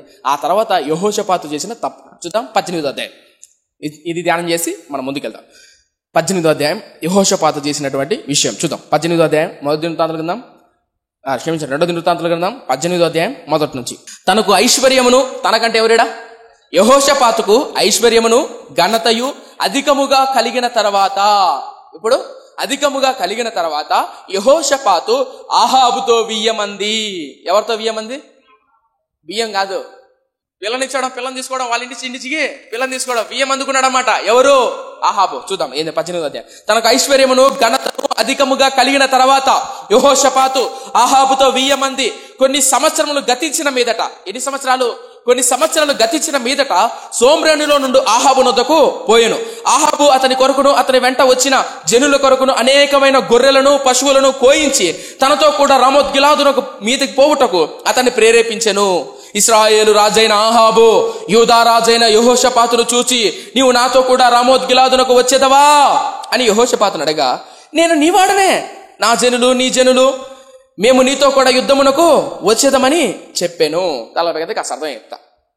తనకు ఐశ్వర్యమును ఘనతను కలిగిన తర్వాత, అధికమైన తర్వాత యెహోషాపాతు ఆహాబుతో 1000 మంది అన్నది కదా. ఏంటంటే ఒకసారి మ్యాప్ చూడండి, ఇక్కడ కనిపిస్తుందా? యెహోషాపాతు కనిపిస్తుందా? యెహోషాపాతు కొడుకు ఎవరు? యెహోషాపాతు కనిపించాడు కదా. యెహోషాపాతు కొడుకు యెహోరాము. యెహోరాము భార్య అతల్య. ఈ అతల్య ఎవరు తెలుసా? ఆహాబు యెజబేలు యొక్క కూతురు. అంటే ఆహాబు యొక్క కూతురు. మీకు ఏమైనా అర్థం కాలేదా? అతల్య ఎవరు? యెజబేలు, ఆహాబు, వీళ్ళిద్దరు కూతురు. ఎవరు? ఈ అతల్య. అర్థవుతుందా? యెజబేలు ఆహాబు యొక్క కూతురు అతల్య. ఇప్పుడు ఈ రాజ్యంలోంచి వచ్చినటువంటి కుమార్తె ఎలా ఉంటది? ఇప్పుడు తల్లి తండ్రి వీళ్ళిద్దరు మంచోళ్ళ? ఆహాబు యెజబేలు మంచోళ్ళ? కాదు, భయంకరమైన దుర్మార్గులు, వ్యభిచారం, విగ్రహాలతో కొడుకున్న పట్టణం. వీళ్ళ కడుపును పుట్టినటువంటి బిడ్డను తీసుకొని వచ్చి డైరెక్ట్ యెహోరాముకి ఇచ్చి పెళ్లి చేశాడు. యెహోరాము ఎవరు? యెహోషాపాతు తన కొడుకు ఇచ్చి పెళ్లి చేశాడు. ఎవరిచ్చారు? యెహోషాపాతు చేశాడు. మీకు అర్థమైందా? అసలు ఎందుకు తన రాజ్యంలో, తన గోత్రాల్లో ప్రజలు లేరా? అమ్మాయిలు లేరా? ఉంటారా? మరి నచ్చలేదా? నేనేం చెప్తున్నానంటే యెహోరాము ఈ ఆహాబు యెజబేలు తీసుకో, కనిపిస్తుంది చూసారా? అతల్యాన్ని తీసుకొని, ఈ అతల్య ఎంత దుర్మార్గుడో తెలుసా అండి? అతల్య తన బిడ్డలను, తన సౌతి తల్లి పుట్టిన బిడ్డలు ఉంటుందా, ముక్కలకు నరుకుతుంది. రానున్న దినం మనం ధ్యానం చేస్తాం. నేను ఎందుకు విషయాలు చెప్తున్నానంటే, ఇట్లా యెహోషాపాతు ఏం చేశాడంటే, యెహోషాపాతు తన కొడుకుకు ఎవరి నుంచి పిల్లని తీసుకొచ్చాడు? ఆహాబు నుంచి తీసుకొని వచ్చాడు. నేను ఎందుకు విషయాలు చెప్తున్నానంటే, ఒకప్పుడు అదే యెహోషాపాతు ఇశ్రాయేలులో ఉన్నటువంటి కార్యాలు తన దగ్గరకు రాకుండా ఉండాలని ఏం చేసుకున్నాడు? కావాలంటే అవచనం చూడండి, 17వ అధ్యాయం మొదటి నుంచి. తర్వాత అతనికి బదులుగా అతని కుమారుడైన యెహోషాపాతు రాజై ఇశ్రాయేలీయులు తన మీదికి రాకుండా, కనిపిస్తుందా? యెహోషాపాతు ఇశ్రాయేలీయులు తన మీదికి రాకోకుండా ఏం చేశాడు? తన రాజ్యమును బలపరుచుకొనెను. కనిపిస్తుందా? ఆ తర్వాత 3వ వచనం, 4వ వచనం. బయలుదేవతను ఆశ్రయింపక తన తండ్రి దేవుడిని ఆశ్రయించుచు ఇశ్రాయేలు వారి చర్యలను వెంబడింపక ఆయన ఆజ్ఞలను అనుసరించి నడిచెను. కనిపిస్తుందా? యెహోషాపాతు ఇశ్రాయేలును వెంబడిస్తున్నారే, ఆ బయలును, ఆ క్రియలను వెంబడింపక ఎవరిని వెంబడించాడు? దేవుణ్ణే వెంబడించాడు, దేవుణ్ణే సేవించాడు, మనసును దృఢపరుచుకున్నాడు. ఎవరిని సేవించాలని? దేవుని సేవించాలి. అయితే కాలం మారిన తర్వాత, అభివృద్ధి అయిన తర్వాత, ఘనత దీవెన ఇవ్వబడిన తర్వాత ఉందా లేదా? అలా తర్వాత ఈ యెహోషాపాతు ఆహాబుతో 1000 మంది అనగా తన కొడుకుకి ఈ ఆహాబు యొక్క కూతురిచ్చి పెళ్లి చేశాడు. ఎందుకు అలా పెళ్లి చేశాడు? ఇక్కడ ఒక అద్భుతమైన విషయం నేర్చుకోవాలి మనం. గుర్తుపెట్టుకోండి, మొదట్లో ఒక ఆత్మీయుడు, మొదట్లో ఒక క్రైస్తవుడు బాగుండి లోకము సమాజము నా మీద ఏలుబడి చేయకూడదు, నా మీద పెత్తనం చేయకూడదని చుట్టూ కంచె వేసుకుంటాడు. అపవిత్ర కలపకుండా, వ్యర్థమైన వాటిని చురుకోకుండా బైబిల్ చదవడం, ప్రార్థన చేసుకోవడం, తెల్లారితేనే బైబిల్ చదవడం, దేవుని వాక్యం చదువుకోవడం, వీలైతే సెల్ ఫోన్ తనకి డిస్టర్బెన్స్ ఉందని సైలెంట్లో పెట్టడమో, లేదంటే సెల్ ఫోన్ అమ్మేయడమో, రకరకాల పనులన్నీ చేస్తూ ఉంటాం. ఎప్పుడు? కొత్తలో అవుతారేంటండి, నిజం, కొత్తలో బాగుంటుంది, ఇలా చేస్తారు. ఆ కాలం మారుతున్న అందరూ వాడుతుంటారు సెల్ ఫోన్. అందరూ వాడుతుంటే కొంచెం చెప్పిరా, తెర చూద్దా అని ఆ చేతులు ఉండబట్టలేక తీసుకుని ఎంతకాలం వాడిని వీని అడిగేది చెప్పేసి మనం ఉంటాం. యెహోషాపాతు కాలం మారుతున్న కొద్దీ కాంప్రమైజ్ అయిపోయాడు. కాంప్రమైజ్ అంటే రాజీపడ్డం. రాజీపడ్డం, సర్దుకుపోవడం, ఆత్మీయతలో రాజీ పడిపోయాడు. మీకు అర్థమవుతుందా? క్రైస్తవ జీవితంలో ఎప్పుడైతే మనం రాజీ పడిపోతామో, ఎప్పుడైతే మనం సర్దుకుపోతామో, క్రైస్తవ జీవితంలో పాపం విషయంలో ఓడిపోతాం. యెహోషాపాతు రాజీ పడిపోయాడు, తన ఆత్మీయత విషయంలో రాజీ పడిపోయాడు. పోయి డైరెక్ట్, ఒకప్పుడు ఎలా ఉండేవాడు? పైనున్న రాజ్యక్రియలు నాకు అంటకూడదని కాపాడుకున్నాడు. ఇప్పుడు పోయి అదే వ్యక్తితో తన కొడుకునిచ్చి తన కూతురుని తెచ్చుకున్నాడు. అంత మాత్రమే కాదు, కాలం మారిన తర్వాత కొన్ని సంవత్సరాల తర్వాత ఉందా లేదా? కొన్ని సంవత్సరాల తర్వాత 18వ అధ్యాయం 2వ వచనం. కొన్ని సంవత్సరాల తర్వాత కనిపిస్తుందా? కొన్ని సంవత్సరములు గతించిన, కనిపిస్తుందా? 2వ వచనం 18:2. కొన్ని సంవత్సరములు గతించిన మీదట సోమ్రాణిలో నుండి ఆహాబు నొద్దకు పోయెను. ఎవరు పోయారు? యెహోషాపాతు పోయాడు. ఒకప్పుడు చుట్టూ ఏం వేసుకున్నాడు? కని చేసుకున్నాడు. ఇప్పుడు ఏం చేశాడు? మనోడు పోయాడానికి. ఆహాబు రాలే, మనోడు పోయినాడు. అమ్మాయి రాలే, మనోడు పోతాడు. హాయ్ బేబీ, తిన్నావా బేబీ, హాయ్ మా తిన్నావా అని. వాళ్ళు బెటరు, మనోళ్ళు చెప్తారు. మీకేమైనా అర్థమవుతుందా? కాంప్రమైజ్ అయిపోతారు ఆత్మీయతలు. ఒకప్పుడు అమ్మో వాళ్ళు అన్నారనుకో, ఎందుకులే వాళ్ళు అనే తల దించుకొని పోతారు. ఎవరైనా ఎదురుగా అబ్బాయి వచ్చినా ఎందుకులే తల దించుకొని పోతారు. ఇప్పుడు రీసెంట్గా మొన్న నేను పోతా అంటే, ఒకప్పుడు అబ్బాయిలు పిట్టగోడల మీద, బండ్ల మీద, ఈ రోడ్డు బైపాస్లలో కూర్చొని వచ్చి పోయే వాళ్ళు లెక్క పెట్టుకుంటా, పోకిరి మాటలు మాట్లాడుకుంటూ ఉండేవాళ్ళు ఒకప్పుడు కాలంలో. ఇప్పుడు కూడా ఉన్నారనుకో. సో పెట్టగోడల మీద ఇంకా సెల్ ఫోన్ పట్టుకొని రారా కొట్రా ఏయ్ ఓయ్ అని అడుచా అంటారు. చూడండి, అప్పుడప్పుడు కావాలంటే ఆ పెట్టగోడల మీద కూర్చొని అడుచా అంటారు. వాళ్ళు చూసినప్పుడు నవ్వు వస్తుంది నాకు. సో అలా నిన్న సాయంత్రం పోతా ఉంటే బంటల మీద అమ్మాయిలు కూర్చొని, కాలం మారిపోయింది. ఒకప్పుడు అబ్బాయిలు కూర్చునే వాళ్ళు, ఇప్పుడు అమ్మాయిలు కూర్చుని. ఒకప్పుడు అబ్బాయిలు చూసేవాళ్ళు ఇలా, ఇప్పుడు అమ్మాయిలు చూస్తారు. కాలం మారిపోయింది అంతా. అంటే తప్పుగా అనుకోబడే నా మీనింగ్ ఏంటంటే, నా ఉద్దేశం ఏంటంటే, ఆత్మీయాత్రలో ఒకప్పుడు నిక్కచ్చిగా ఉండి కనీసం ఏమీ చూడకూడదు. నా కళ్ళ నేను పవిత్రత కాపాడుకోవాలి, కన్నిక నేను ఎలాగూ చూతును అని కళ్ళతో నిబంధన, మన ఆత్మీయతతో నిబంధన చేసుకున్న మనం కాలం మారుతూనే కాంప్రమైజ్ అయిపోతాం. ఇప్పుడు ఆహాబే పోయినాడు ఎవరి దగ్గరికి? క్షమించండి, యెహోషాపాతు పోయాడు ఎవరి దగ్గరికి? ఆహాబు దగ్గరికి. కరెక్టేనా? ఒకప్పుడు ఆత్మీయతను కాపాడుకునే మనసును దృఢపరచుకున్న వ్యక్తి ఇప్పుడు దృఢపరచుకోలేకపోయాడు. మన ఆత్మీయాత్రలో ఇదే జరుగుతుంది. మన ఆత్మీయాత్రలో కూడా మన ఆత్మీయాత్రలో, మన జీవితాల్లో, ఎవరి జీవితాల్లో అయినా సరే మనసు దృఢపరచుకోకుండా ఒకప్పుడు వద్దు అనుకున్న దాన్ని వెళ్ళినట్లయితే గుర్తుపెట్టుకోండి ఏం జరిగింది తెలుసా? సరే, యెహోషాపాతు వెళ్ళాడు, ఆహాబు దగ్గరికి వెళ్ళాడు. కొన్ని సంవత్సరాల తర్వాత గతించిన తర్వాత యెహోషాపాతు వెళ్ళాడు. ఎందుకు వెళ్ళింటాడు? ఇంకా 1000 మంది కదా, కూతురుని తెచ్చుకున్నాడు కదా అని ఉంటుంది. మామగారు మా నాన్నగారింటికి వెళ్దాంపా, మా అమ్మగారింటికి వెళ్దాంపా అనిందామో. ఎవరు? అతల్య. ఎవరి దగ్గరికి వచ్చి? మా అమ్మగారు ఎవరు? యెహోషాపాతు. భర్త ఎవడు? యెహోరాము. బేబీ యెహోరాము వెళ్దామా అని అనిందో. ఏం జరిగిందో మనకు తెలియదు డిస్కషన్. మొత్తానికైతే కొన్ని సంవత్సరాలు గతించిన తర్వాత యెహోషాపాతు ఎక్కడికి వెళ్ళాడు? ఆహాబు దగ్గరికి వెళ్ళాడు. ఆహాబు దగ్గరికి వెళ్ళింటే వచ్చినాడు అని చెప్పేసి మనోడు బాగా, నీ బంధువులు చుట్టాలు వచ్చారనుకో, ఏం చేస్తారు? గొర్రెలు, మేకలు, గొడ్లు, పందులు, పాములు, కుక్కలు అన్ని కోసి పెడతారా? సో మొత్తానికైతే ఆ యెహోషాపాతు ఏం చేశాడంటే మొత్తం కోసి పెట్టాడు. చూడండి, కావాలంటే అద్భుతంగా రాయబడింది అక్కడ. 2వ వచనం. కొన్ని సంవత్సరాలు గతించిన మీదట సోమ్రాణిలో నుండి ఆహాబు నొద్దకు పోయెను. ఆహాబు అతని కొరకు, అతని వెంట వచ్చిన జనుల కొరకు అనేకమైన గొర్రెలను, కనిపిస్తుందా?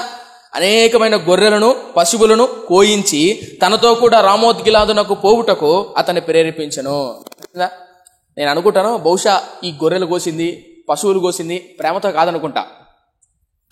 ఇప్పుడు ఆహాబు గొర్రెలను, పశువులను కోసి మాంసం పెట్టాడు. ఎవరికి?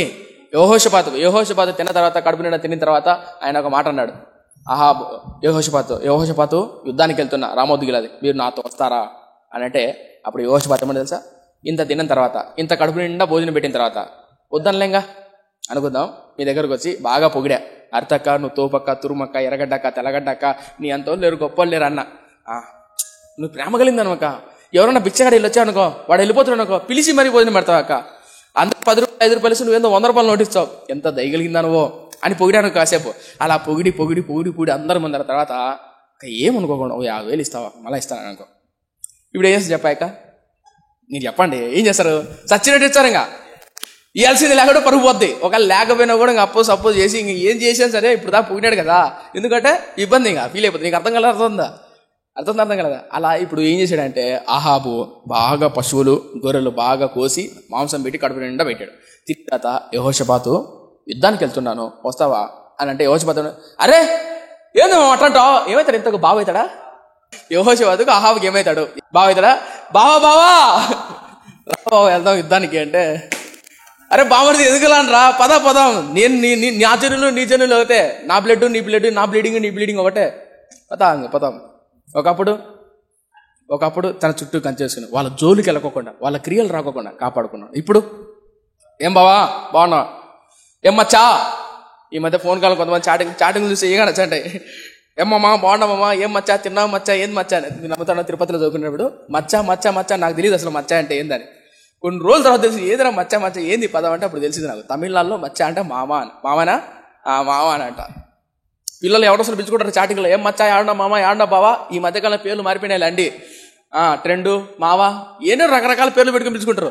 ఆ కాలంలో కూడా మేబీ యెహోషాపాతు అహాబుని చూసి, బావా వచ్చావా యుద్ధానికంటే, అరే బావరిది నువ్వు పిలిచా రాకుండా చెప్పు, ఇంతగా కోసి పెట్టినావు, అదే పని గొర్రెలు కోసినావు, మేకలు కోసినావు, పశువులు కోసినావు, కుక్కలు కోసినావు, ఇన్ని కోసిన కడుపు నిండా పోసిన తర్వాత రాకపోతే ఏమంటావు చెప్పు, నా వాళ్ళ నీ వాళ్ళ నా వాళ్ళ పదా. నీకేమైనా అర్థమవుతుందా? కాంప్రమైజ్. ఒకప్పుడు మన ఫ్రెండే కావచ్చు, ఒకప్పుడు మన స్నేహితుడే కావచ్చు, ఒకప్పుడు మన లోకంలో తిరిగిన వ్యక్తులమే కావచ్చు, కానీ ఇప్పుడు మనము దేవుని నమ్ముకున్న తర్వాత, రక్షణ పొందిన తర్వాత, మన ఆత్మీయతను కాపాడుకోవడానికి హద్దులు గీసుకుంటాం. హద్దులు గీసుకుని గారిపోయిన తర్వాత, అరే మామ ఏమి ఇన్నోళ్ళు కాచావు, ఆడిపోయినావురా. అగస్టిన్ కూడా అదే అంటాడు, అయ్యా నేను మారు మనసు పొంది రక్షణ పొందాను, మన ఆత్మీయత వేరు, జీవితం వేరు, మన జీవిత విధానం వేరు. ఎన్నోసార్లు నా ఫ్రెండ్ పిలుస్తూ అంటాడు, టికెట్ నేను పెడతా, ఇట్లాంటి వాళ్ళకి మనల్ని బల్ల పెడతారు టికెట్లు, సిగరెట్లకు మందుకు టికెట్ కాదు, మరి పెన్ను లేదు, ఒక 5 రూపాయలు పెన్ను కొనుక్కొస్తున్నాను అనుకో, ఇయ్యడు. సిగరెట్లకు మందులకు చెప్పండి లచ్చనంగా పెడతారు, సినిమాలు కాదు లచ్చనంగా పెడతారు. నేనేం మాట్లాడుతాను, ఫోన్ చేసి రాపోదాం అన్నాడు. నేను రాలేనులే. నువ్వు టికెట్ గురించి నాకు కుంట్రవెల్లో పాప్కార్న్ కానీ బిస్కెట్ల వరకు మొత్తం మందే పోదాం అన్నాడు. నేను రాలేనులేరు, నువ్వు రాపోదాం బాగుంటుంది అది ఇదనే. నేనేం మాట్లాడుతున్నానంటే, లేదు ఒకప్పుడు వాడిగట్టే కూర్చోండి, నేనేం మాట్లాడుతున్నాను, నేనేం చెప్తున్నానంటే, ఇప్పుడు నా పరిస్థితి వేరు, నా హద్దులు వేరు, నా క్రియలు వేరు, నా ఆలోచనలు వేరు, నా తలంపులు వేరు.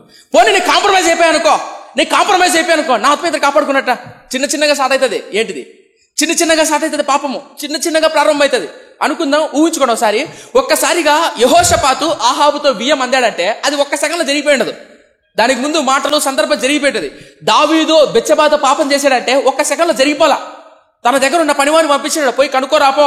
ఇద్దరి మధ్య మాటలు సామరస్యం జరిగింటది. యోసేపు కూడా తన జీవితంలో ఎదురైనటువంటి పొతిఫర్ భార్య వచ్చి ఒక్క రోజులో జరగలది. రోజు బైబిల్ రాయబడి ఉంటే చక్కగా ప్రతిరోజు యోసేపుని శోధించేదాము. ప్రతిరోజు వచ్చి యోసేపు దగ్గరకు వచ్చేది, యోసేపు రా పాపం చేద్దాం. ప్రతిరోజు శోధించేది. ఎవరు? పొతిఫర్ భార్య. ఎవరిని? యోసేపును. ఒకరోజు ఎవ్వరు లేరు ఇంట్లో. ఆ టైంలో బలవంతంగా పట్టేసుకునేది మా తల్లి. పాపం మనోడు భయపడతాడు, ఇంత ఘోరమైన దుష్కారం నా దేవుడికి ఎలా చూస్తున్నాం, పరిగెత్తాడంటే. నేను అదే అంటాను, ఒక్క రోజులో జరగదు. చిన్నగా ప్రారంభమవుతుంది. ఆ తర్వాత ఏం కాదులే. ఈ చిత్రం ఏంటండి, సోషల్ మీడియాలో ఉన్నంత కాంప్రమైజ్ ఇంకెక్కడ ఉండదు. ఎందుకంటారా, 5 నిమిషాలు ఒక పాట విందాం, హల్లెలూయా స్తుతి మహిమ అని యూట్యూబ్ ఓపెన్ చేస్తాం. 50 నిమిషాలు ఏంటుంది, 5 నిమిషాలు అంటే గంట అయింది, గంటన్నర 2 గంటలు అయిపోయి ఉంటుంది. కరెక్టా కదా? వాస్తవం కదా? ఒక్కసారి యూట్యూబ్లోకి వెళ్ళామనుకో, పేరు బలి పెట్టినట్లే యూట్యూబ్. ట్యూబ్ అంటే తెలుసా? ట్యూబ్ అంటే పైపు ఉంటుంది కదండి, ట్యూబ్. ఆ ట్యూబ్లోకి ఒకసారి వెళ్ళామనుకో, ఏడ తెలుతావు నీకే తెలుసు. ఒకసారి ఒక వీడియో క్లిక్ చేస్తే ఏ వీడియోకి వెళ్తాయో, ఎక్కడికి వెళ్తాయో, ఏం చూస్తావో, టైం ఎంత కూడా తెలియదు. నేనేం మాట్లాడుతున్నా అంటే చిన్న కాంప్రమైజ్ జీవితాన్ని నాశనం చేస్తాయి. ఒక చిన్న వీడియో, ఒక 2 నిమిషాలు, ఒక్కరోజు, ఇదొక్కడే నా ఫ్రెండ్, ఇదొక్క బాయ్ ఫ్రెండ్, ఇదొక్క గర్ల్ ఫ్రెండ్, ఇదొక్క చాటింగ్, ఇదొక్క ఫోన్ కాల్, ఈ ఒక్క కాంప్రమైజ్ జీవితాన్ని నాశనం చేస్తాయి. యెహోషాపాతు జీవితంలో కాంప్రమైజ్ అయిపోయాడని సర్దుకుపోయాడు. ఆలోచించండి ఒకసారి. తర్వాత ఏం జరిగింది? ఒక 9 సంవత్సరాల తర్వాత గతించిన తర్వాత వెళ్ళిన తర్వాత కడుపు నిండా భోజనం పెట్టాడు. మామా లేదా బావా యుద్ధానికి వస్తావా అంటే, బామర్దే పదంపా బామర్దే, నాది నీది నాది ఒకటే దోస్తు, మచ్చా మామా బావా. అవును, ఇతను అమ్మాయిలు ఏమైనా పిలుచుకుంటారు? అమ్మాయిలు ఏం పిలుచుకుంటారు నాకు తెలీదు. అబ్బాయిలు మాత్రం మావా, బచ్చా, మచ్చా, బావాని పిలుచుకుంటారు. మీరేం పిలుచుకుంటారు? ఓ హాయ్ వే, హౌ ఆర్ యూ వే అని పిలుచుకుంటారా? సరే, మొత్తానికి ఏం పిలుచుకుంటారు నాకు తెలియదు. అమ్మాయిలు అయితే మొత్తానికి అయితే బాయ్స్ పిలుచుకున్నప్పుడు ఇలా సర్దుకుపోవడం, కాంప్రమైజ్ అయిపోవడం. మళ్ళీ ఇతను గుర్తుపెట్టుకోండి, ఆత్మీయత విషయంలో కాంప్రమైజ్ అయిపోకండి. A.W. టోజర్ అనే ఒక దైవజనుడు ఒక మాట అంటాడు, అద్భుతమైన స్టేట్మెంట్. ఈ స్టేట్మెంట్ నాకు బాగా నచ్చింది. A.W. టోజర్ అనే ఒక దైవజనుడు ఏమంటాడంటే, A.W. టోజర్ అనే దైవజనుడు బక్సింగ్ గారు ఒకప్పుడు అమెరికా, ఇంగ్లాండ్ దేశంలో రేడియోలో సువార్తలు ప్రకటించి అద్భుతమైన సేవ చేసిన దైవజనుడు A.W. టోజర్ అనే దైవజనుడు. ఆ దైవజనుడు ఒక మాట అంటాడు, a carnal Christian better than the compromise Christian అంటాడు. కార్నల్ క్రిస్టియన్ అంటే శరీరానుసారమైనటువంటి క్రైస్తవుడు ఉంటాడే, రక్షణ పొందని క్రైస్తవుడు అనుకుంటాడు కదా, వాడి ఈ కాంప్రమైజ్ అయిపోయిన క్రిస్టియన్ కంటే ఈ కార్నల్ క్రిస్టియన్ చాలా ఉత్తముడు. కాంప్రమైజ్ అయిపోయినామనుకో అంత దారుణంగా దిగదారిపోతాం. కాంప్రమైజ్ అయిపోయామనుకో చిన్నగా అది ఎక్కడికో వెళ్ళిపోతుంది. భయంకరమైన మరణం. మీకు తెలుసా, యెహోషాపాతు ఇక్కడ కాంప్రమైజ్ అయిపోయాడు. ఇప్పుడు యుద్ధానికి వెళ్తున్నా చూడండి, చూద్దాం. మూడో వచనం. ఇశ్రాయేలు రాజైన ఆహాబు యూదా రాజైన యెహోషాపాతును చూసి అంటే ఎవరిని చూసి? ఇప్పుడు యెహోషాపాతు ఏమవుతాడు? బావ అవుతాడు కదా, బామర్ది యెహోషాపాతు చూడు. బామర్దిని చూసి, ఎవరు చూసి? ఆహాబు చూసి, నీవు నాతో కూడా రామోత్ గిలాదుకు వచ్చేదవా అని అడగగా, ఇలా అడిగిండలే అంటే నేను స్పీడ్గా గట్టిగా చదువుతున్నాను కానీ ప్రేమగా మర్యాదగా ఉజ్జగించి, బామర్ది చూద్దాం, బామర్ది లేదా యెహోషాపాతు, నీవు నాతో కూడా రామోత్ గిలాదుకు వచ్చేదో బామర్దే అని అడిగినాడు. అప్పుడు యెహోషాపాతు, బావా కదా, నేను నీవాడు బావా, నా జనులు నీ జనులు బావా, నా గుండెకాయ నీ గుండెకాయ బావా, నా ఇల్లు నీ ఇల్లే బావా. అంతే కదా చూడండి, ఏముండవు చూద్దాం.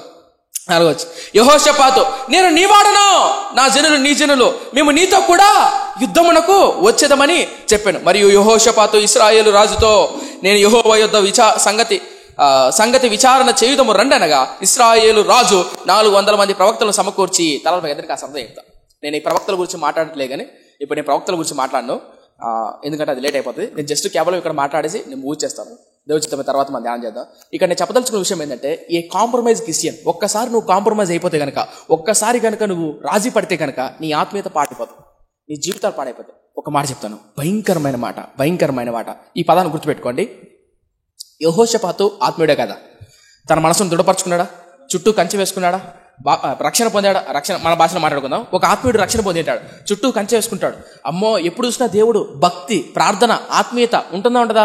ప్రతిరోజు సాయంత్రం వాళ్ళ ఇంట్లో గృహకోడిక ప్రార్థన చేసుకోవడం, కుటుంబం కలిసి ప్రార్థన చేసుకోవడం ఉంటుందా?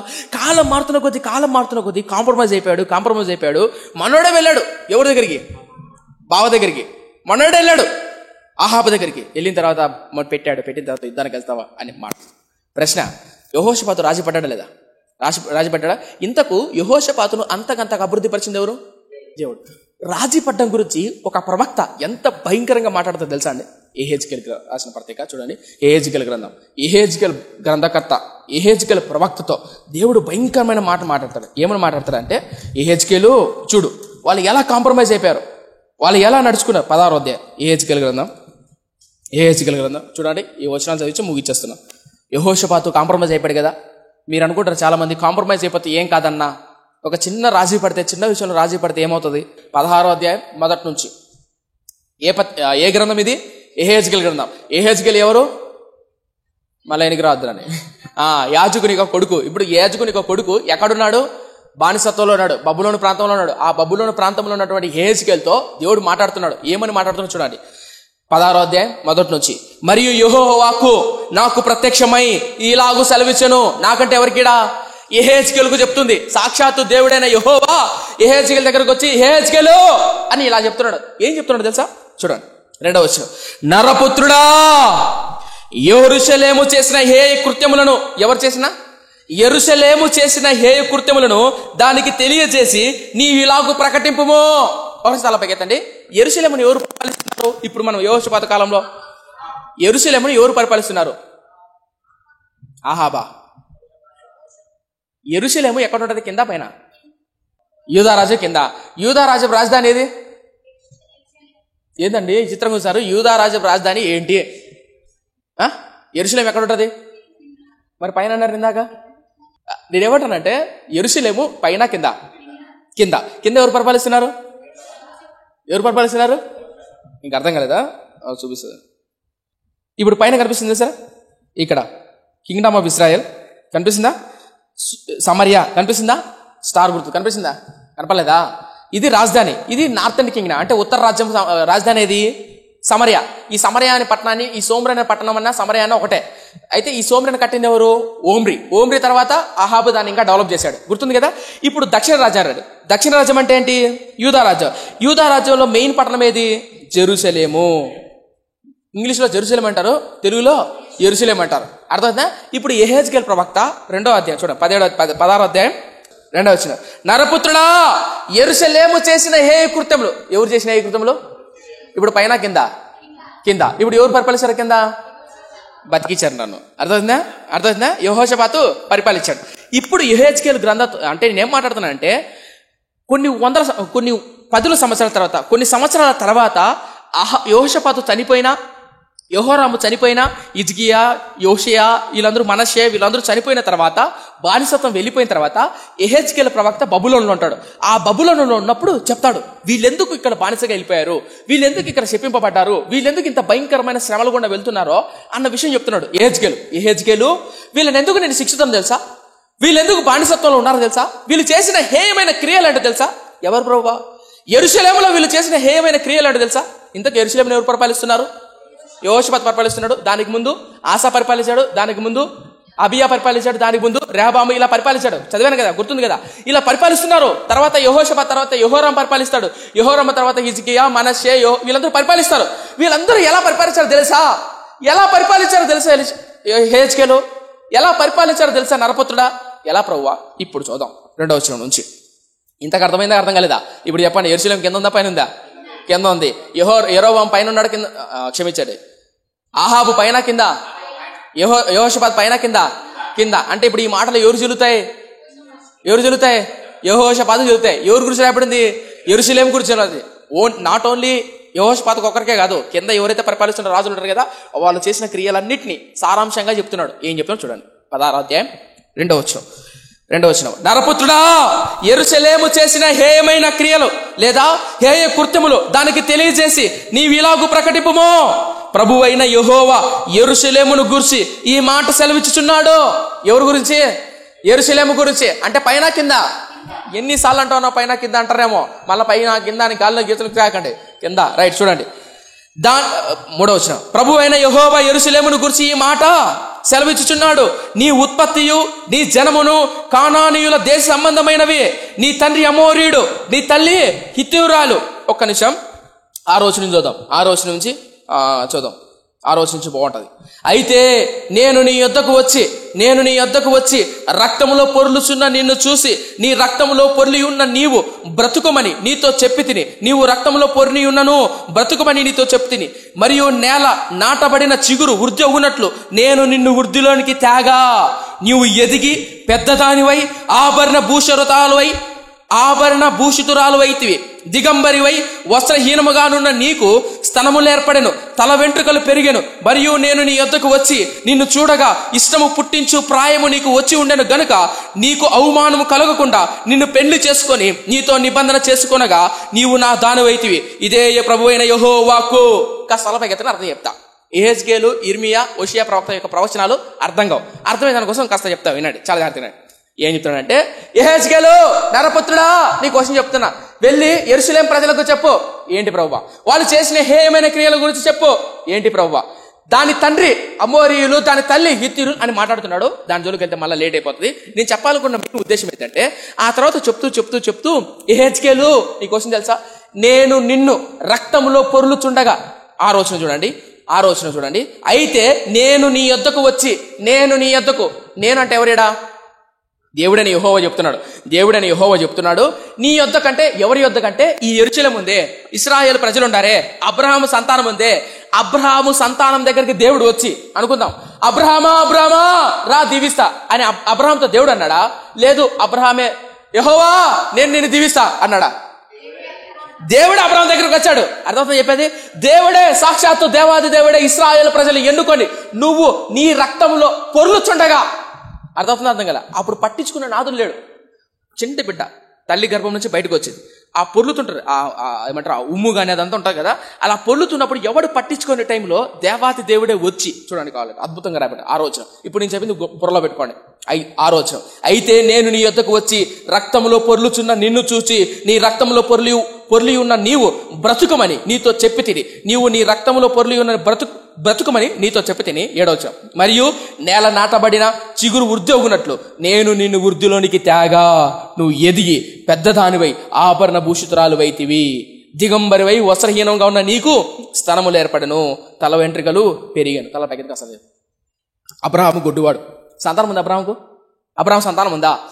అబ్రహాం సంతానం ఉందా? లేదు. అబ్రహాంకు దేవుడు వాగ్దానం చేశాడు, అబ్రహామా నేను బిడ్డలు ఇచ్చాడు. దేవుడు ఇచ్చాడు. ఆ ఇస్సాకును దీవించాడు, అంచెలంచెలకు దీవించాడు. ఇస్సాకు ఎక్కడికి పోయినా సరే, ఎక్కడ బావులు దూగినా సరే నీళ్లు. యాకోబును దీవించాడు. 12 గోత్రాలు బానిసత్తులు ఉన్నారు. బానిసత్తుల నుంచి అద్భుతమైనటువంటి కానాను దేశాన్ని ఇచ్చాడు.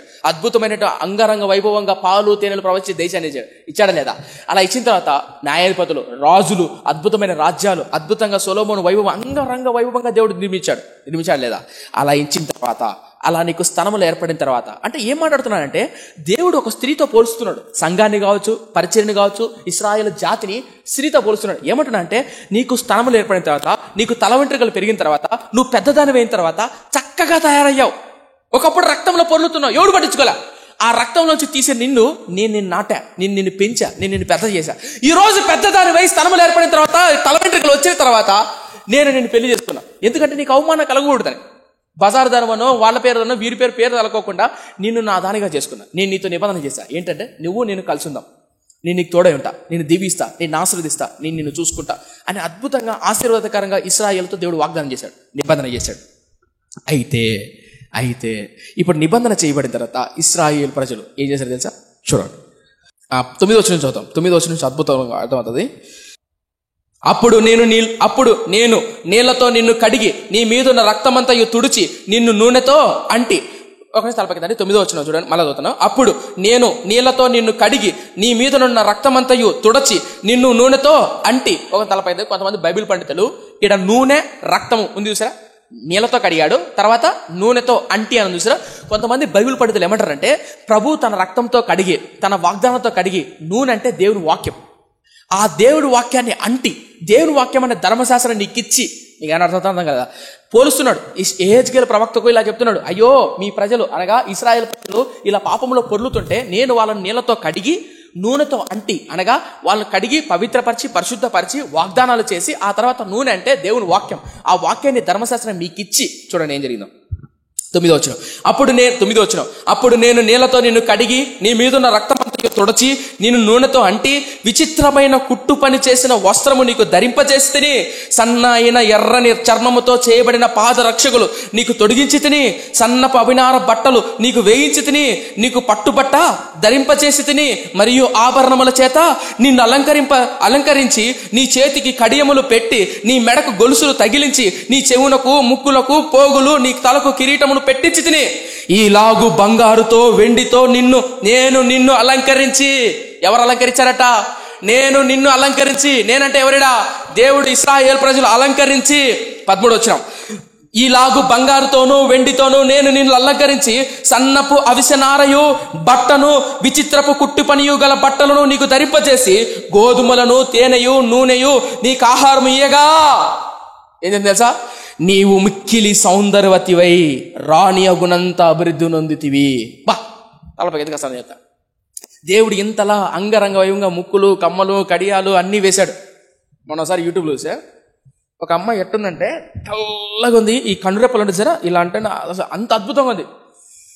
అయిపోయిన తర్వాత ఆ వీడియో యూట్యూబ్ వీడియో అనమాట. చూసిన తర్వాత చేసిన తర్వాత ఏంటంటే మొత్తం క్లీన్ చేశారనమాట. బిఫోర్ ఆఫ్టర్ అని ఉంటుంది చూసారా, ఆ బిఫోర్ ఆఫ్టర్ అంటే ఆఫ్రికా అమ్మాయి ఎడిగలు నల్లగా ఉంది, బొగ్గు గంట నల్లగా ఉంది. అది ఉంది చూసారా ఆ స్పీకరు, అంత నల్లగా ఉంది. అంత నల్లగా ఉన్న అమ్మాయిని తెల్లగా చేశారండి. ఇంత ఉంటుంది, ఈ కలర్లో ఉంటుంది. అంత నల్లగా ఉండేది అయిపోయింది. ఎట్లా అయిపోయింది తెలుసా, మొత్తం మేకప్పే. అంటే నేనేం మాట్లాడుతానంటే, ఆనాడు ఇశ్రాయేల్ ప్రజలు చిన్న బాలుడిగా ఉన్నప్పుడు, గర్భమే లేనప్పుడు, పాపములో పొర్లుతున్నప్పుడు కడిగి పవిత్రపరిచి పరిశుద్ధపరిచి పెద్దదాన్ని చేసి రంగులు క్షమించండి ఉంగరాలు కావచ్చు, లేదంటే కమ్మీలు కావచ్చు, కడియాలు కావచ్చు, చక్కగా రాయబడింది లేదా, బంగారం కావచ్చు, వెండి కావచ్చు, నీకు ఇచ్చి తిని ఉందా లేదా, ఉండే. అలా చేసిన తర్వాత నువ్వు సౌందర్యవతివై ఏం చేసింది తెలుసా, అది చూడండి 14 వచనం. నేను నీకు అనుగ్రహించిన, ఎవరు అనుగ్రహించారు, నేను నీకు అనుగ్రహించిన, చూడండి నేను 13 వచనం. ఈలాగు బంగారుతోనూ వెండితోనూ నేను నిన్ను అలంకరించి సన్నపు అవిసెనార బట్టయు విచిత్ర కుట్టు పని గల బట్టలను నీకు ధరింపజేసి గోధుమలు నూనెయు నీకు ఆహారం ఇయ్యగా నువ్వు మిక్కిలి సౌందర్యవతివై రాని యోగునంత అభివృద్ధి నొందుతివి. 14 నేను నీకు అనుగ్రహించిన నా ప్రభావము చేత, నేను నీకు అనుగ్రహించిన నా ప్రభావము చేత నీవు సౌందర్యమును పరిపూర్ణము కాగా అన్యజనులు దాన్ని చూచి నీ కీర్తి ప్రశంసించుచూ వచ్చిరి. ఇదే ప్రభువైన యెహోవాకు. అయితే నీ సౌందర్యమును నీవు ఆధారము చేసుకొని నీకు కీర్తి వచ్చినందున నీవు వేశ్యవై దారిన పోవు ప్రతి వానితో బహుగా వ్యభిచరించుచు వచ్చితివి. పిలిచిన వానితో నెల్లా పోవుతివి. మరియు నీ వస్త్రములో కొన్ని తీసి చిత్రముగా అలంకరింపబడిన ఉన్నత స్థలములకు ఏర్పరిచి వాటి మీద పండుకొని వ్యభిచారము చేసేటివి. అట్టి కార్యములు ఎంత మాత్రము జరగకూడవు. అట్టివి కన్నా జరగవు. ఒక స్థలపై మీకేమైనా అర్థమవుతుందా? రక్తంలోంచి పొర్లుతున్న రక్తంలోంచి తీసింది ఎవరు? దేవుడు. దాన్ని అలంకరింపజేసి పెద్దదాన్ని చేసి ఆరోగ్యాన్ని, ఐశ్వర్యాన్ని, అభివృద్ధిని, ప్రభావాన్ని ఇచ్చింది ఎవరు? దేవుడు. అయితే ఇప్పుడంట ఆ స్త్రీ లేదా ఆ ఇశ్రాయేలు జాతి లేదా ఆ ఇశ్రాయేలు వ్యక్తి లేదా క్రైస్తవులలో పడే కొంతమంది వ్యక్తులు ఆ సౌందర్యాన్ని, ఆ ప్రభావాన్ని ఆధారము చేసుకొని అన్య జనుల దగ్గరికి వెళ్ళి వ్యభిచరించుచున్నారు. నా ప్రశ్న, యెహోషాపాతును అంతకంతకు దీవించింది ఎవరు? దేవుడే. యెహోషాపాతు చుట్టూ కంచె వేస్తున్నాడా? యెహోషాపాతును అంతకంతకు దీవించింది ఎవరు? ఆశీర్వదించింది ఎవరు? దేవుడే. ఇప్పుడు యెహోషాపాతు ఎక్కడికి వెళ్ళాడు? ఆహాబు దగ్గరికి వెళ్ళాడు. మీకేమైనా అర్థమవుతుందని చెప్పేది? ఎవరి దగ్గరికి వెళ్ళాడు? ఆహాబు. అలా ఎత్తున గుర్తుపెట్టు. మన ఆత్మీయ యాత్రలో ఆరోగ్యాన్ని, యవన కాలంలో రక్షణ వస్త్రాన్ని, వాక్యాన్ని ఇచ్చిన దేవుణ్ణి వదిలిపెట్టి అన్ని జనులకి అదే లోకాన్ని అనుసరించడం, సోషల్ మీడియాను అనుసరించడం, వారలా బతకడం ఎంతవరకు కరెక్ట్? ఎంతవరకు వాక్స్? ఆ తర్వాత ఇంకా అద్భుతమైన భయంకరమైన మాటలు ఉంటాయి. నేను చదివించట్లా. సర్వసాధారణంగా వ్యభిచారం తీసుకున్న వాళ్ళు, వ్యభిచారం చేసేవాళ్ళు డబ్బు ఇచ్చి తమ శరీరాన్ని అమ్ముకుంటారు. కానీ అంట ఇశ్రాయేలు ప్రజలంట వీళ్ళే ఎదురు డబ్బు ఇస్తారంట. అర్థం కాలేదా? అర్థమైందా? అర్థందా? అంటే నేను ఏం మాట్లాడుతానంటే, యెహెజ్కేలు ప్రవక్తతో కొన్ని 100 సంవత్సరాల తర్వాత, ఇంచుమించు కొన్ని సంవత్సరాల తర్వాత యెహెజ్కేలు ప్రవక్తతో బాధపడుతున్నాడు. దేవుడు చెప్పి, నరపుత్రుడా, ఇశ్రాయేల్ ప్రజలు ఎలా బతికారు తెలుసా? ఏం చేశారు తెలుసా? ఇలా చేశారు. నేను పెంచితే, నేను పోషిస్తే ఇలా చేశారు వాళ్ళు అని బాధపడుతున్నాడు దేవుడు. ఈరోజు క్రైస్తవులు చాలా మంది కాంప్రమైజ్ అయిపోతున్నారు. ఎందుకు ఇదంతా చెప్పానంటే, కాంప్రమైజ్. ఎప్పుడైతే నువ్వు రాజీ పడతావో లోకంతో, సోషల్ మీడియాతో, సమాజంతో, ఆత్మీయతలో పతనమైపోతావు. ఇచ్చింది ఎవరు? అభివృద్ధి పరిచింది ఎవరు? దేవుడు. నేను సౌందర్యవంతునిగా నీలో ప్రభావాన్ని నింపింది ఎవరు? దేవుడు. ఈరోజు చాలా మంది సేవకులు కూడా, పరిచయం చేసే పరిచారకులు కూడా, ప్రాముఖ్యంగా సేవకులు ఎవరైనా వాక్యాన్ని వింటైతే దేవుడు ప్రభావాన్ని ఇచ్చి, సేవనిచ్చి, పరిచర్యిస్తే దేవుడు కొంచెం వాడుకోగానే, కొంచెం దీవించగానే గర్వపడి అన్యజనులకి వెళ్ళి నాకు ఇంకా అంతా వచ్చు, నాకు ఇంకా అంతా తెలుసు అని దేవుడి మీద ఆధారపడుకోకుండా వాళ్ళ జ్ఞానాన్నో, వారి తెలివితేటనో, వారి వేదాంతానో, వారి వాక్యాన్నో, వారి స్వరాన్నో ఆధారం చేసుకొని పాడుతూ ఉంటారు, బోధిస్తూ ఉంటారు. ఇంకర్థమవుతుందా? అలా చేస్తూ చేస్తూ చేస్తూ భయంకరమైన హేయమైన క్రియలు చేస్తూ ఉంటారు. మీకు ఏమైనా అర్థమవుతుందని చెప్పేది? అందుకని అలా వాళ్ళు పతనం అయిపోయారు. యెహెజ్కేలు ఆ తర్వాత లైన్ ఉంటుంది, అద్భుతంగా చూడగలంటే చూపిస్తా. ఇది ఒక వచ్చిన ముగిచ్చేస్తున్నా చూడండి. 17 వచనం 16-17. నేను నీకిచ్చిన బంగారుయు వెండియునైన ఆభరణములు తీసుకొని నీవు పురుష రూప విగ్రహములు చేసుకొని వాటితో వ్యభిచరించింది. మరియు నీ విచిత్ర వస్త్రములను తీసి వాటికి ధరింపజేసి నా తైలమును, నా ధూపమును వాటికి అర్పించింది. మీకేమైనా అర్థమవుతుందా? నా తైలని, నా తైలం అంటే దేవుడిచ్చాడు. అది ఈ ఆరోగ్యము, ఈ యవ్వనము, ఈ బలము, ఈ శరీరము ఎవరిచ్చారు? దేవుడిచ్చాడు. అయితే నువ్వేం చేసావు తెలుసా? ఏ అమ్మాయికో, ఏ అబ్బాయికో, ఏ చాటింగ్, సోషల్ మీడియాకో తగలగట్టేశావు. యెజబెలు ఏం చెప్తే అది కానీ రాజ్యం వచ్చింది ఎవరు? దేవుడు. ఇది అదే అంటున్నాడు. ఏమంటారు తెలుసా? ఇశ్రాయేలు జాతిని యెరూషలేం పట్టణం వాళ్ళు చేసిన అప్పగియాలన్నిటి నరపుత్రుడా, కొన్ని సంవత్సరాల కిందట వాళ్ళు ఏం చేశారు తెలుసా? నేను ఇచ్చిన నా ధూపమును, నా నూనెను ఏం చేశారు తెలుసా? విగ్రహాలు కల్పించారు. ఆదివారం సమయం కావచ్చు, మందిరానికి వెళ్లాల్సిన సమయం కావచ్చు, యవ్వన కాలంలో పవిత్రమైన జీవితం కావచ్చు, సమయాన్ని కావచ్చు, అబ్బాయికి ఇచ్చి అమ్మాయికి ఇచ్చి, చూడరా నేను ఇచ్చిన రక్షణను, నేను ఇచ్చిన ఆత్మీయతలు ఏం చేస్తున్నారు చూడండి. 18 వచ్చిన, మరియు నీ విచిత్ర వస్త్రములను తీసి వాటికి ధరింపజేసితివి, నా తైలమును నా ధూపమును వాటికి అర్పించితివి. భోజనముకై నేనిచ్చిన ఆహారమును, గోధుమ పిండిని, నూనెను తేనెను తీసుకొని ఇంపైన సువాసన కలుగునట్లు నీవు ఆ బొమ్మలకు అర్పించితివి. అలాగూ జరిగను కదా, ఇదే ప్రభువైన యెహోవా వాక్కు. మరియు నీవు నాకు కనిన కుమారులను కుమార్తెలను ఆ బొమ్మలు మృంగివేయినట్లు వాటి పేరట వాటికి వధించితివి. ఏంటంట మీకైనా అర్థమవుతుందా? వాటికి వధించితివి. నీ జారత్వము చాలకపోయినని నా పిల్లలను వధించి వాటికి ప్రతిష్ఠించి అప్పగించితివి. 22, నీ బాల్యకాలమందు నువ్వు దిగంబరుడవై వస్త్రహీనముగా ఉండి నీవు రక్తంలో నీవు పొర్లుచుండిన సంగతి మనసునకు తెచ్చుకొనక ఇట్టి హేయ క్రియలను ఇక్కా జారత్వమును చేయుచూ వచ్చితివి. ఇంతగా చెడుతనము జరిగించినందున నీకు శ్రమ. ఇదే ప్రభువైన యెహోవా వాక్కు. మీకేమైనా అర్థం ఉందా? ఆడేమంటున్నానంటే, నేను నీకు కలిగిన బిడ్డను తీసుకొని పోయి విగ్రహాలకు బలి అర్పించితివి. ఉందా లేదా? వధించితివి. ఉందా లేదా? వధించావు. ఎందుకో తెలుసా? వధించే మాత్రం ఒకక్కడ నీకు ఒకప్పుడు నువ్వు వస్త్రహీనుడివై దిగంబరివై ఎవ్వరూ ఆదరించిన టైంలో నేను ఆదరించింది ఎవరు? నేనే కదా. నీకు వస్త్రహీనుడుగా ఉన్నట్టు నీకు వస్త్రాలు ఇచ్చింది ఎవరు? నేనే కదా. నీకు రక్షణ లేనప్పుడు రక్షణ ఇచ్చింది ఎవరు? నేనే కదా. నీకు ఆశీర్వాదం లేనప్పుడు ఆశీర్వాదం ఇచ్చింది ఎవరు? నేనే కదా.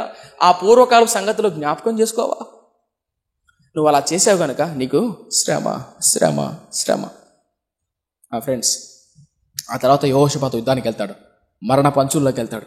మరణ పంచుల్లో ప్రార్థన చేస్తాడు, అయ్యా క్షమించయ్యా, బుద్ధి గడ్డి తిని తప్పు చేశానయ్యా, ఈ ఆహాబుతో 1000 మంది ఆహాబుతో పాటు యుద్ధానికి వచ్చానయ్యా. చుట్టూ శత్రువులు చుట్టుకుంటారు, సమయం అయిపోతే ముగించేస్తారు. చుట్టూ శత్రువులు ఆ టైంలో ప్రార్థన చేస్తారు, దేవుడు విడిపిస్తాడు. ఎవరిని తెలుసా? యెహోషాపాతు. ఆ టైంలో దేవుడు విడిపిస్తాడు. ఈ వాక్యాన్ని వింటున్న వాళ్ళు ఎవరైనా సరే, మీరు దేనికైనా కాంప్రమైజ్ అయిపోయింటే, యెహోషాపాతు లాగా కాంప్రమైజ్ అయిపోయింటే, ఆహాబుతో 1000 మంది అలాగా లోకంతో కాంప్రమైజ్ అయిపోయాడు, సెల్ ఫోన్తో కాంప్రమైజ్ అయిపోయాడు, ఒక చాటింగ్, ఒక ఫోన్ కాల్, ఒక అబ్బాయి, ఒక మాట, ఒక తీరు, ఇలా కాంప్రమైజ్ అయిపోతే గుర్తుపెట్టుకోండి, మీరు చాలా పోగొట్టుకుంటారు, మీ భవిష్యత్తును నాశనం చేసుకుంటారు. మీకు శ్రమ. ఆశీర్వదించింది ఎవరు? రక్షణ ఇచ్చింది ఎవరు? సేవలు పిలిచింది ఎవరు? పరిచయం ఇచ్చింది, ఆరోగ్యాన్ని, ఆశీర్వాదాన్ని, జీవితాన్ని ఇచ్చింది ఎవరు? దేవుడు. దేవుని వదిలిపెట్టి వెళ్ళడం క్షేమమా? అలాగే పరిచయం చేస్తున్న వాళ్ళు ఎవరైనా సరే, మీకు పరిచయం ఇచ్చింది ఎవరు? పరిచర్యలో దేవుని మీద ఆధారపడండి.